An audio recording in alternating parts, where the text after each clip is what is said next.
Hello everyone, today we're going to be looking at the brand new Google Pixel 8. I just got this, so what I'm going to do today is unbox it, show you what comes inside the box. Also, I'm going to set it up and give you my first impression. I also do have the Google Pixel 7, so we're going to talk about maybe some differences between the two, and I'm going to show you comparison when I have both of them in my hands. So let's start with the Google Pixel 8. Here is how the box looks, pretty much same as the Google Pixel 7. The Google Pixel 7 box is just a little bit large, as you guys can see.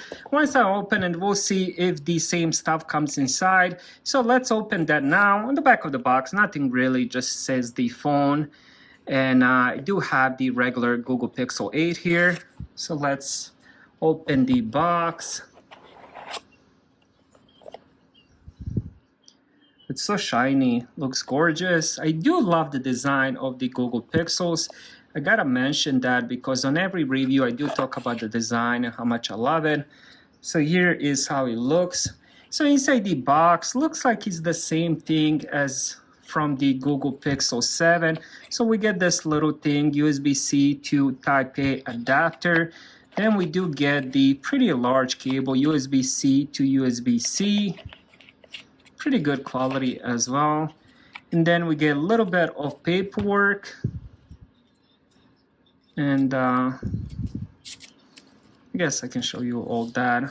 We do get the little SIM injector tool. All right, let's put that back. So that's what comes inside the box. Now let's check the phone itself. So we got, of course, front-facing camera here, USB-C, couple speakers here.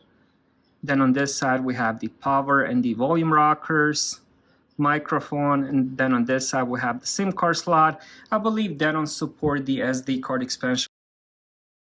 But here is both of them just to compare. The Google Pixel 8 is definitely a little bit smaller phone, as you guys can see here.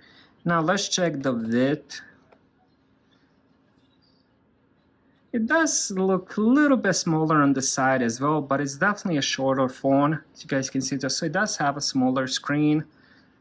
And here is the, so let's compare these sides. And here is the other side. So everything else remained pretty much the same. Here is the cameras here. They do look very, very similar. The Google Pixel 7 is just a little bit larger. All right, so I just finished setting it up. The whole setup was pretty easy, just like any Android device. This phone does have the on-screen fingerprint sensor. Let's give that a try. Really fast, really smooth. That's a good thing. I only ended up scanning my finger once. Hopefully the speed and accuracy of that on-screen reader continues. Pixel 7 did have some problems when I did end up getting it. I did have to scan my finger 2-3 times for it to work 100% of the time. Now let's talk about the specs. When it comes to the display, we're looking at 6.2 inches, 2400 times 1080 pixels, 22:9 ratio, 424 pixels per inch. This is OLED display, 120 Hz refresh rate, 2000 nits of brightness. That's the new thing for this year, and also that 120 Hz refresh rate. So this phone does get really, really bright. Let's turn that down. It's kind of hard to see on the camera. So when it comes to the display, it is a little bit smaller, but it does have 120 Hz refresh rate and does have more nits of brightness. Now, when it comes to the hardware, it does have the Google's new Google Tensor G3 CPU with 8 GB of RAM. The previous model had G2 CPU, also 8 GB of RAM. If you do end up needing more RAM, definitely upgrade to the Pro model, which has 12 GB of RAM. But from experience and from using Google Pixel 7, 8 GB is plenty.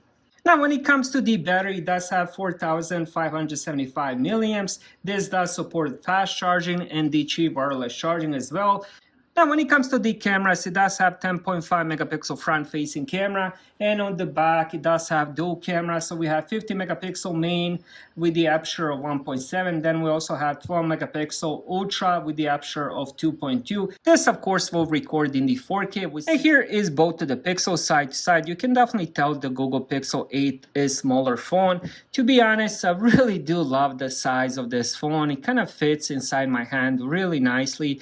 I can do pretty much all the texting, controlling all the bottom apps, even almost to the top, which is really a good thing. It doesn't weigh a lot. I definitely have to get a case, but overall, this seems like a perfect phone so far. Of course, I do have to test the performance, the battery, the cameras, and all that, but so far, my first impression is very, very positive. Thank you guys for watching. Have a great day.